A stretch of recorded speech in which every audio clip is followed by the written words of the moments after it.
702 jours avant les Jeux Olympiques. Il est 5h48 et là je me lève, direction la Coupe du Monde de Valencia.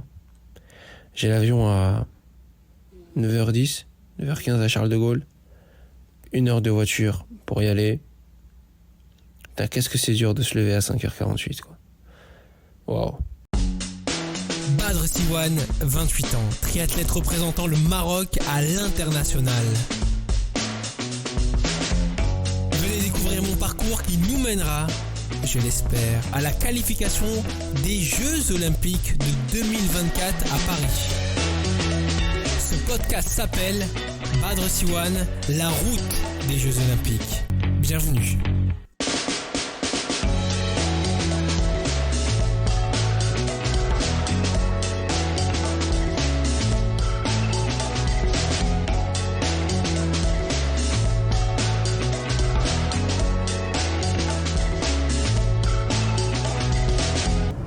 On est dans la voiture. Bon, j'avoue que le plus compliqué, c'est de calculer le temps entre la maison et aller à l'aéroport. Parce que la route est complètement bouchée. Heureusement qu'il y a mon père qui m'emmène.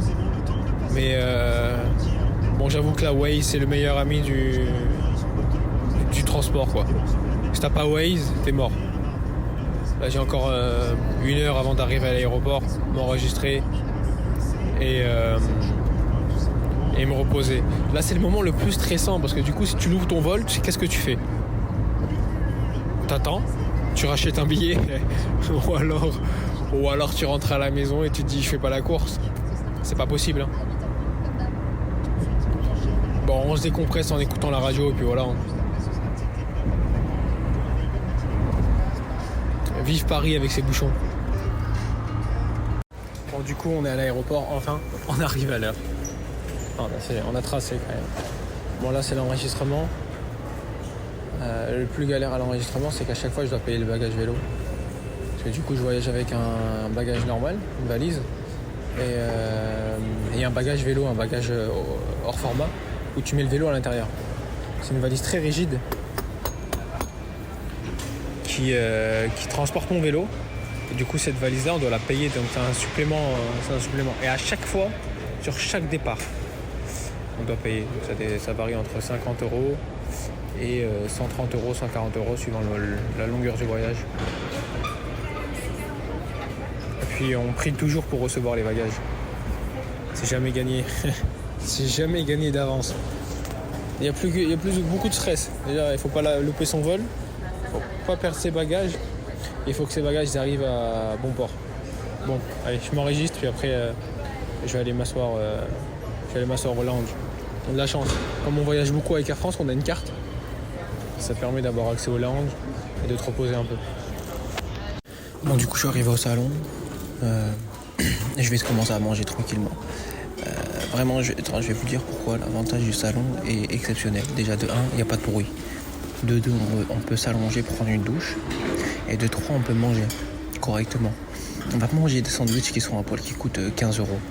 Parce qu'à l'aéroport, ça coûte extrêmement cher. Donc l'avantage d'avoir cette carte-là, c'est de pouvoir accéder dans des endroits qui sont avantageux pour la récupération et pour manger correctement avant une compétition, avant de prendre un vol. Là, j'ai un nutritionniste qui me suit, qui m'a demandé de prendre du pain avec du beurre et du miel pour le petit-déj, avec une boisson chaude et du jus d'orange. Mais je pourrais pas faire ça dans un endroit si j'avais le restaurant Paul ou autre. Je suis obligé d'avoir. Ça me permet de pouvoir faire parce que le nutritionniste me demande. Parce que je suis suivi par un nutritionniste, ça je vous en parlerai un peu plus tard, mais c'est très très calibré pour qu'il y ait un maximum de force au moment de la course. Bon, je vous laisse, je mange, on se retrouve après.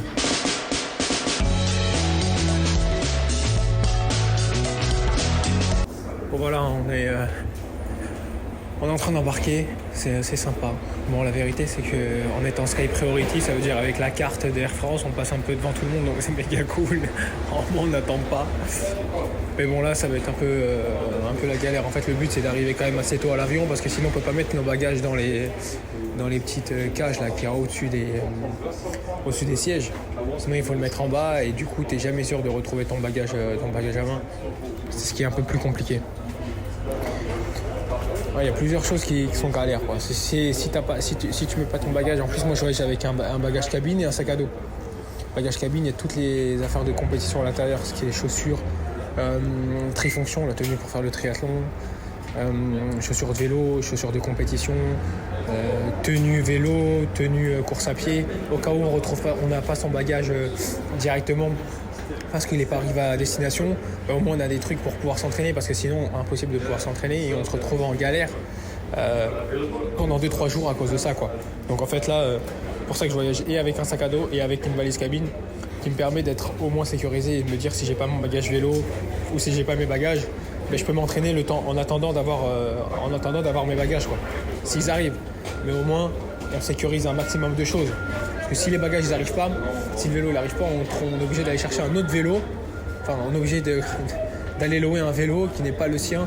Du coup, ça devient critique. Et ça arrive souvent. Hein. Ça arrive vraiment souvent. On ne trouve pas son bagage et qu'on est obligé de gérer avec un vélo à quelqu'un ou alors des affaires à une personne. Donc ça, c'est compliqué. Donc voilà, on essaye de minimiser un maximum ces risques-là et du coup de voyager toujours avec une valise cabine. Avoir les affaires de première nécessité et les affaires de compétition, parce qu'on voyage notamment pour faire la compétition. Donc voilà. Bon allez, j'embarque. On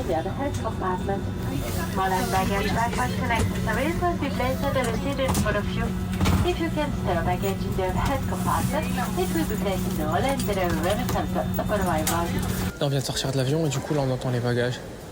Le moment le plus stressant, comme je t'ai dit, hein, parce qu'en fait, tu sais jamais. C'est la roulette. T'as de la chance, tant mieux. Si t'as pas de chance, t'es dans la merde. Parce qu'après, il faudra parler espagnol pour aller faire une réclamation de bagages. Et puis t'es jamais sûr que ça arrive au moment de la course. C'est pour ça qu'on arrive beaucoup. On arrive généralement 3 jours avant pour être sûr que même si son bagage n'arrive pas, il arrivera juste avant la course pour pouvoir utiliser ses bagages. C'est ça ce qui est compliqué sur les voyages. Et deuxième chose qui est compliquée, c'est que on peut te casser tes affaires. Je vous ai dit que moi j'utilisais une valise rigide. Parce qu'en fait, à l'aéroport, vous avez peut-être déjà vu le voir, les gens, les personnes qui travaillent à l'aéroport dans certains aéroports, jettent les valises dans la soute de l'avion.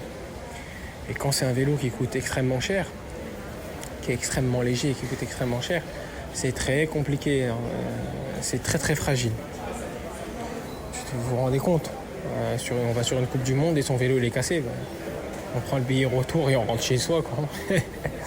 Bon voilà, là j'attends le bagage, toujours pas marqué quel tapis bagage c'est. Là je suis à l'aéroport de Valencia. Je suis pas encore arrivé, hein, parce j'ai encore un transfert de 30 minutes, 25 minutes, 30 minutes pour aller vraiment à l'hôtel de Valencia au centre-ville. Ouais, vous voulez une blague en fait, je trouve même pas le tapis bagage où est-ce que les valises elles vont sortir. C'est même pas marqué le vol Air France. La destination de Charles de Gaulle, tout Valencia, c'est même pas marqué. Donc là en fait, je suis en train de marcher dans l'aéroport en train de chercher où est-ce que les bagages vont sortir. Bon du coup je suis dans le transfert, j'ai trouvé direct, la chance. Allez, direction l'hôtel. Donc voilà, je viens de récupérer ma chambre, très sympathique, je suis en train de marcher dedans en plus là. Tiens, je vais sauter sur un lit. Chambre double, je vais être avec un Estonien là sur tout le week-end, c'est un ami. Comme on voyage avec l'ASICS Triathlon Development Team, du coup voilà, on a une chambre avec des athlètes. Moi, je suis avec un Estonien, ça va être sympa. Bon, là, je vais dépacker un peu mes affaires. Je vais monter mon vélo, enlever mes affaires et puis je vais aller déj. 14h. Voilà, allez. Après, c'est repos, vélo, natation et repos jusqu'à la course. Bon, du coup, je viens de finir le vélo à la natation. Bon, c'est pratique, je prends pas de taxi, hein. J'y vais directement en vélo à la natation. Et je fais du vélo avec le vélo. Alors, on est écologique. On fait de l'écologie avec le sport. Voilà, j'ai fait une petite 1 heure de vélo. 25 km. Et 2 km de natation, histoire de décompresser après le voyage. La vérité, il fait méga chaud à la Valencia. Il fait humide en fait, donc il fait lourd. Après le week-end dernier de Bergen où il faisait 14 degrés, frais et froid. Là c'est fou, en une semaine je passe de 14 degrés à 38 degrés. Compliqué hein. Bon allez, je rentre à l'hôtel.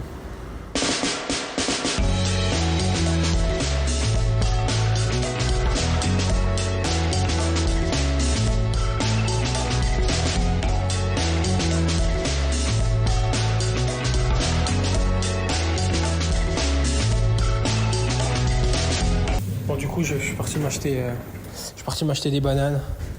De l'eau et des bananes, ouais. Alors pourquoi on achète de l'eau et des bananes? Ça c'est une très très bonne question. Déjà l'eau parce qu'en fait on boit pas l'eau du robinet, on évite un maximum les intoxications alimentaires. Alors comme on s'entraîne beaucoup et tout, et en fait il faut faire très très attention à tout ce qui est microbes et tout. Donc on évite de boire l'eau du robinet, on achète souvent de l'eau en bouteille, gazeuse ou pas gazeuse. Ce qui nous permet d'être tranquille et d'essayer d'éviter d'attraper une intoxication alimentaire.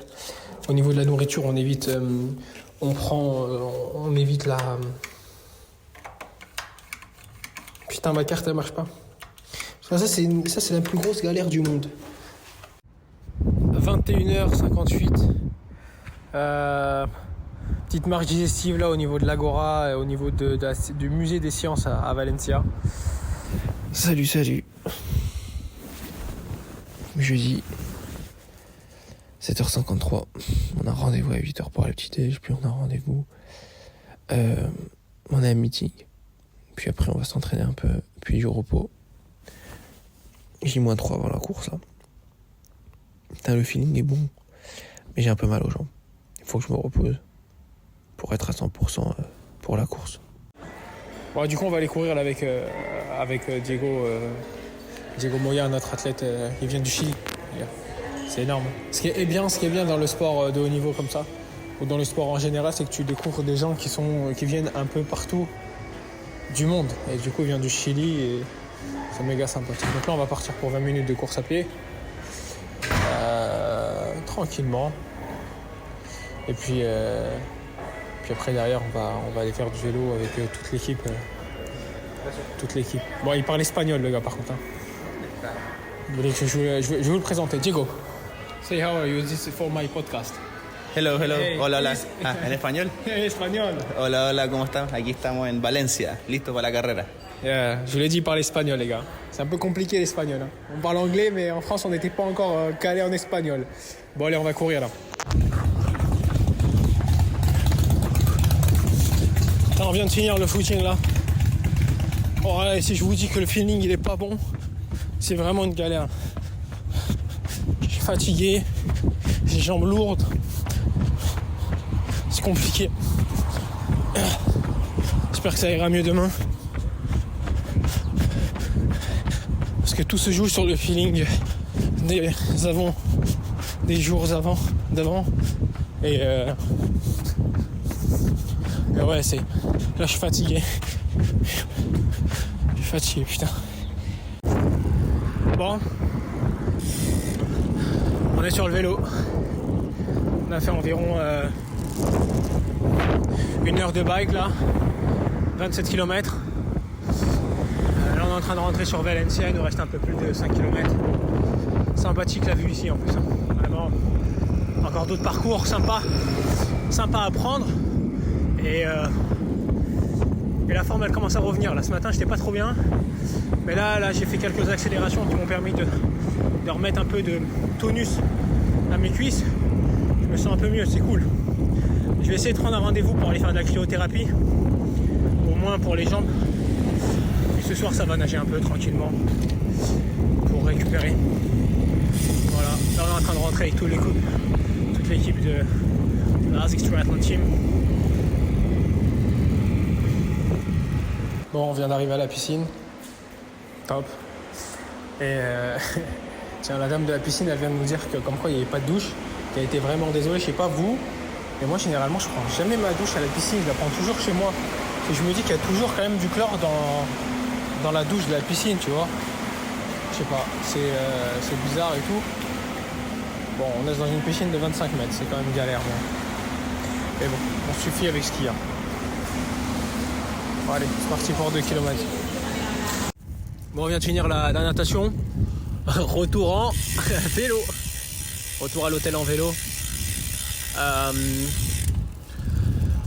J'ai fait 2000 mètres avec quelques accélérations, 2 x 50, 2 x 50 mètres, 2 x 100 mètres, 2 x 50 mètres.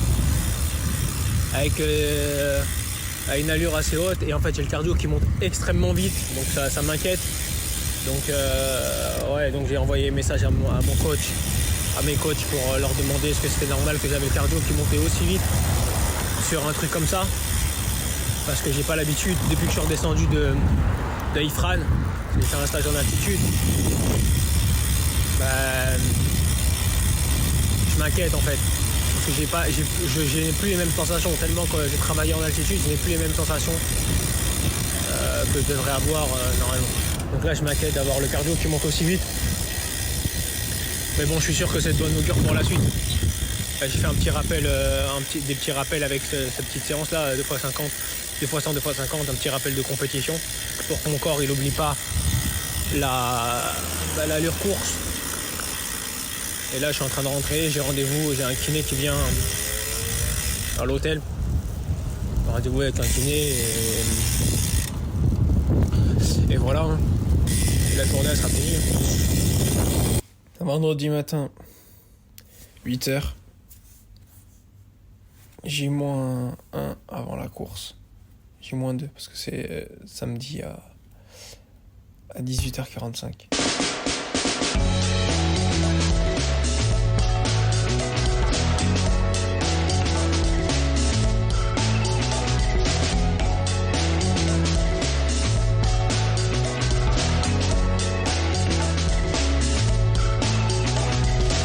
Bon, on vient de finir la séance de course à pied sur la piste. J'ai fait 8 x 100 mètres en 14 secondes et récupération 30 secondes. Je me sens mieux qu'hier. Je me sens mieux qu'hier et qu'avant-hier. Bon, 21h17, on a fini de manger tranquillement. On est parti faire la marche digestive, comme toujours. Comme toujours après manger en compétition. On a regardé les informations du briefing qu'on a eu hier soir. On a dîné avec toute l'équipe et puis voilà. Maintenant on s'étire un peu. Un petit étirement sympa. Et demain course. 8h57. Jour J pour la compétition de la Coupe du Monde à Valencia. Bon, je vous avoue, j'ai mal dormi, putain, j'ai encore dormi j'ai fait une nuit jusqu'à 4h du mat, puis après j'ai mal dormi, j'ai fait une nuit saccadée, c'est compliqué quand même putain. Je sais pas si c'est le stress, c'est la fatigue, si c'est le stress, la fatigue, si c'est le fait d'avoir une compétition, mais je sais pas, mais c'est compliqué. Bon, de toute façon, la course elle est à 18h50, on a le temps de pouvoir se reposer, là je vais prendre mon petit déj tranquille. Je vais monter, je vais me reposer, puis après j'ai un petit footing à faire de 10 minutes pour faire une activation musculaire. Bon, allez, c'est parti, direction le footing. Un petit 15 minutes de footing pour faire le réveil musculaire avec Félix. Bon, voilà, on a tout préparé. On a préparé notre sac pour aller sur la course. On a préparé son vélo. On a préparé la nutrition pour la course. Dans 15 minutes, départ de l'hôtel. Franchement, je me sens bien. On verra après la course, on verra le vocal que je vais faire après la course. Si j'ai atteint mes objectifs. Mon objectif, je vous le dis, c'est de pouvoir entrer dans le top 20 mondial. Enfin, 20 sur cette Coupe du Monde. Top 20, 25. Et c'est de faire une course pleine, quoi. De pas avoir de regrets. Parce que j'ai toujours des regrets. Soit parce que j'arrive pas à courir, soit parce que j'ai du mal. Parce que depuis l'année dernière, là, c'est compliqué. Après ma fracture de fatigue, j'ai du mal à revenir. Mais ça revient. Les entraînements sont excellents. Donc ça doit revenir. Mais ça met du temps à revenir sur les compétitions. Crash here. with a couple of riders. And that looks painful. That looks painful for Badr Sivane from Morocco, who gets stuck here underneath another rider's bike. You can see him here waving for some help, waving for the motorbike just here. Comme on dit, quand ça veut pas, ça veut pas. Écoutez, je sors de l'eau devant avec le premier groupe. On était 20. Après 5 minutes de vélo, une grosse chute à 37 km/h. Je me retrouve par terre avec 3 gars. Comment vous dire que j'ai la haine? J'ai vraiment la haine. J'ai vraiment plus que la haine. Je suis tellement dégoûté. Tellement beaucoup de travail en stage en altitude. Tellement beaucoup de sacrifices. S'entraîner 30 heures par semaine. Faire tout ce qu'il faut. Manger comme il faut. Dormir comme il faut. Suivre une alimentation qu'il faut. Bref, si je me répète, je suis vraiment désolé, mais je suis un peu énervé, un peu déboussolé, je suis un peu dégoûté. Parce que j'ai même pas pu montrer ce que je savais faire encore une fois. Je suis très dégoûté. Maintenant, il faut que je me repose, que je me pose à la tête reposée, que je me repose et que j'avance. Comme on dit, chaque jour suffit sa peine. Aujourd'hui, c'est pas passé. Demain, peut-être que ça passera. Après-demain, peut-être que ça passera. Ainsi de suite. Bon, du coup, on est parti manger tranquille avec toute l'équipe. On a fait un petit débrief sympa. Puis après, je suis parti marcher avec Jawad tranquillement. On est parti prendre une petite glace pour se féliciter de la course. Quoique des demi-courses, qu'on va dire, mais bon. Au moins, il faut, comme je disais depuis le début, il ne faut pas s'apitoyer sur son sort. Et il faut avancer et voir la suite, quoi. Voilà, demain, si ma tête elle va un peu mieux, mes cervicales un peu mieux, j'ai une séance en course à pied. 10 fois 1000 mètres à faire à 3,20 km et récupération 500 mètres. Voilà, pour courir et faire la simulation de ce que j'ai pas pu faire avec la compétition comme je suis tombé en course à pied, en vélo. Bon, on verra comment ça se passe dans la nuit. Bon, je viens de rentrer de la sortie course à pied. J+1 après la chute. Je sais pas, moi j'ai un putain de je suis bien, quoi, j'ai un feeling correct. Là vous m'entendez un peu de loin, c'est parce que je suis en train en même temps d'essayer de ranger mes affaires. Parce que c'est pas tout, mais il faut rentrer à la maison demain, donc faut les ranger. Mais ouais, J+1, feeling il était bon, j'étais bien à pied, là j'ai fait 17 km, 10 fois 1 km en 3,10 au kilomètre, donc ça fait 3 minutes 10 sur le kilomètre, et récupération 500 mètres en 4,30 avec un gars de l'équipe LTD, mon groupe. Ouais, donc je vais vous dire la vérité, je suis un peu déçu quand même. Je reviens à la raison, mais je suis un peu déçu de ne pas avoir pu faire la course à pied, surtout. Parce que je me sentais à l'aise. Mais bon, à un moment donné, ça viendra. En tout cas, J+1, sortie course à pied faite. Je pense que cet après-midi, j'ai une course à pied à faire. Là, j'ai fait 17 km. Donc voilà, aller à la douche, puis direct son petit déj. Bon voilà, on a fini la première matinée de rendez-vous avec la Team ASICS Développement. Donc on était en interview vidéo. On a fait aussi un travail avec une personne qui s'appelle Enrique Quesada, c'est la personne qui s'occupe des points et savoir comment se passe le ranking.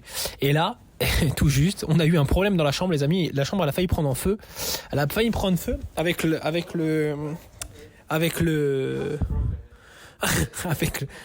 frigo, les amis. No need. No need. No, it's not working for. This. It's new. It's new. No. We don't need. No need. Fire, fire hot. So. Sí. Fire bomberos is coming. No. Et voilà, vous m'avez entendu parler espagnol, anglais. En fait, je vais vous expliquer. On était en train de rentrer.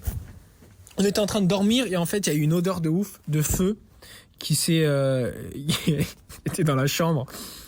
Et en fait, c'était le frigo, le petit frigo de la chambre qui a commencé à prendre feu.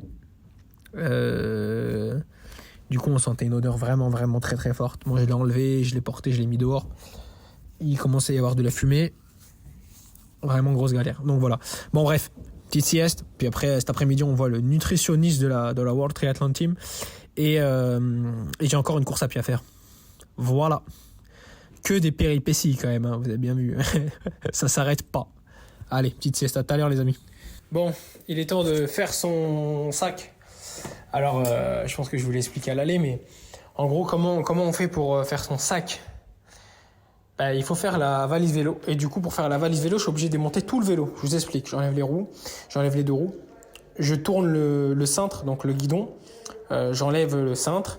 J'enlève le dérailleur, parce qu'en fait, c'est pour éviter qu'il se casse. Et du coup, s'il se casse, ça nous handicape quand on peut plus faire la course. Donc voilà, en gros, j'enlève tout ça et ça rentre dans une valise vélo bien spécifique. C'est une valise qui fait un peu la taille du vélo, sauf que beaucoup plus compacte et très rigide. Bon, actuellement, elle est cassée parce qu'en fait, ils jettent les valises dans l'avion. Du coup, avec plusieurs chocs, ça casse. Mais en tout cas, voilà. Donc ça me prend environ 20 minutes pour faire mon vélo et 20 minutes pour le défaire. 7h47. Bon, à peine levé là et je viens de recevoir un petit message sympathique d'Air France me disant que mon vol était retardé. Ouais, cadeau. Retardé d'1 heure. Donc au lieu de partir à 12h15, je repars à 1h15. Ça, c'est les messages qui font chier, clairement. Bon, en tout cas, heureusement que je sais maintenant que avant que je parte de l'hôtel, quoi. Au moins, je vais pouvoir rester 1 heure de plus et être tranquille sur ça, quoi. Mais bon, c'est galère. Il y a toujours des soucis, de toute façon, quand on prend les vols. Et heureusement qu'il y a une connexion assez longue. Hein. J'ai une escale de 5h30. J'ai une escale de 6h30 à la base, et puis là, ça devient 5h30. Donc, heureusement, j'avais pris une escale longue pour être sûr, quoi. Parce qu'on sait jamais, en fait, avec les vols.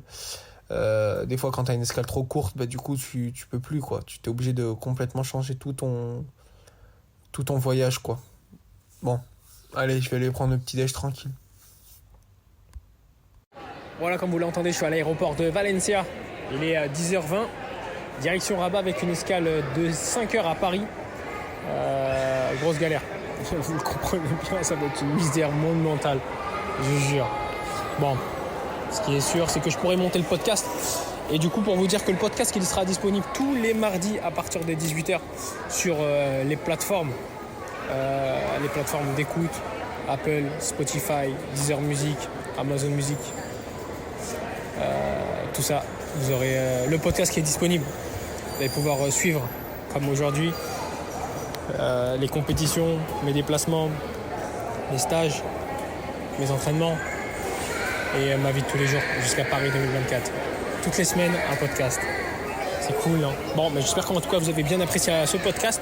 Vous avez suivi avec moi mes doutes, mes peines, mes victoires, mais surtout une chute sur cette course. J'espère que ça sera la dernière chute de l'année.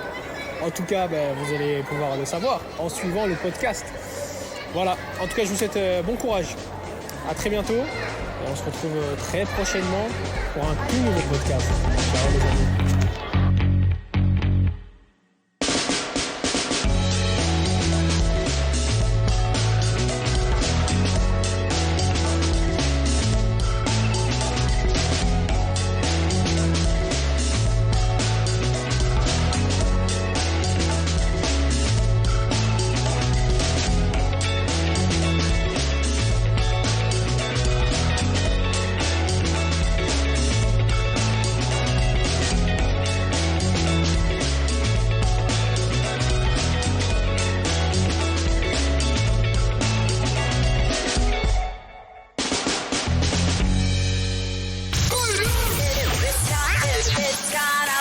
Retrouve tous les podcasts de Bader Siwan sur Spotify, Apple Music, Deezer et sur la chaîne YouTube Bader Siwan.